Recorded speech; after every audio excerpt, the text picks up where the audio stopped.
sounding smart is just performance, becoming smart is practice, and the good news is that it's not about whether or not you were born a genius, it's about what you do with your attention every single day. When you read, read actively and not passively. Reading passively is entertainment, reading actively is transformation. And when you're reading actively, you don't just finish a book, you digest it, you argue with it, you steal from it. And I think the smartest readers aren't the ones who can list titles, they're the ones who can make a book feel like theirs. Something that helps me do this is keeping a pen in my book, annotating, having a book journal, underlining a sentence that makes me feel alive, and then maybe even rewriting it in my own words in a notebook. And by the end of the year, you have your own little anthology of your brilliant thoughts filtered through your voice in your notebook. Another thing you can do is after you finish a chapter, close the book and try to summarize it in a sentence or a paragraph. And if you can't, then if it's interesting to you, reread it and try and regurgitate it again in your own words.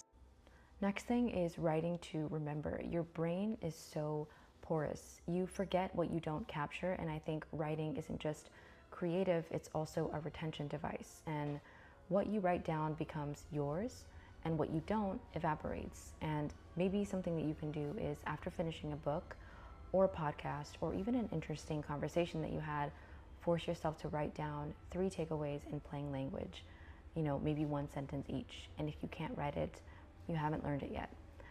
I like using Notion, and there are different ways that you can organize and categorize that and build almost a second brain of yours. And every time you learn something, you can file it under a theme, and over time, similar to your book anthology, you will have your own personal encyclopedia of interesting conversations that you can go back to and reference.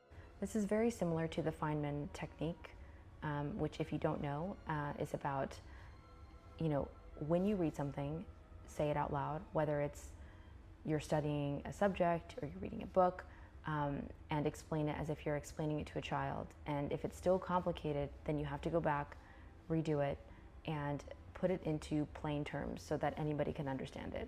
Next thing is to slow down your learning. I think it's very easy to get excited about a lot of different ideas, and trying to become a jack of all trades will inevitably make you a master of none. Anyone can skim Wikipedia and sound informed, but I think that wisdom comes from circling one idea until you see it from every side. Intelligence is not about speed, it's about depth.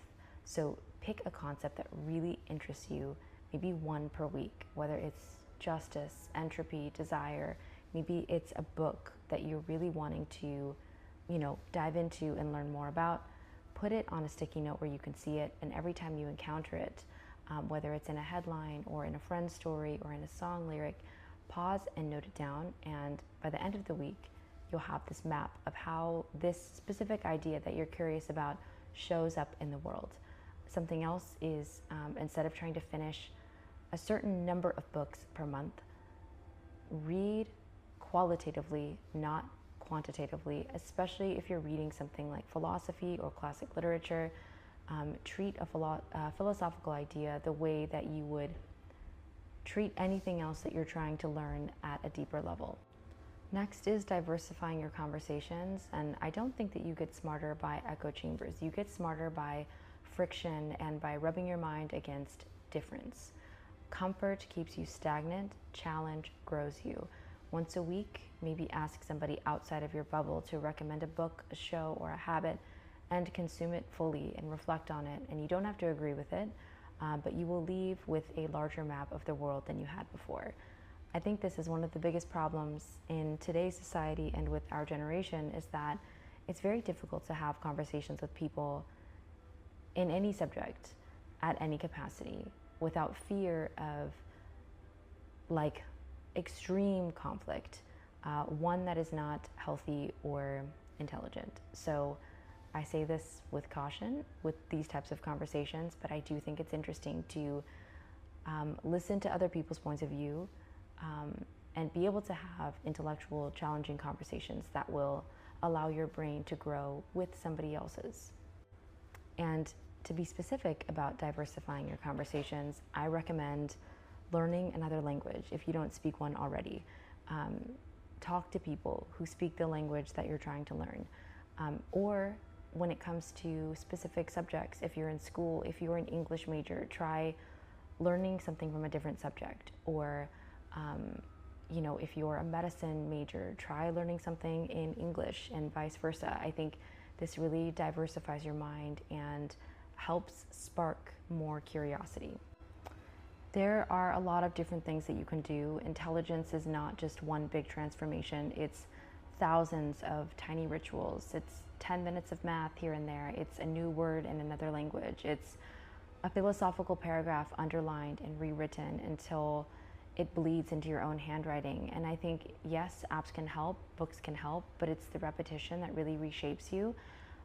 Like I said, sounding smart is performance. Becoming smart is slow, cumulative, almost invisible, until one day you realize that you've built a mind that feels endless. And the biggest piece of advice that I can give you in all of this is to get offline and do things that are going to ignite and spark your creativity. And if you are online, be smart about it. If you're on social media, be smart about it. Download chess.com, download Duolingo or whatever language app you use.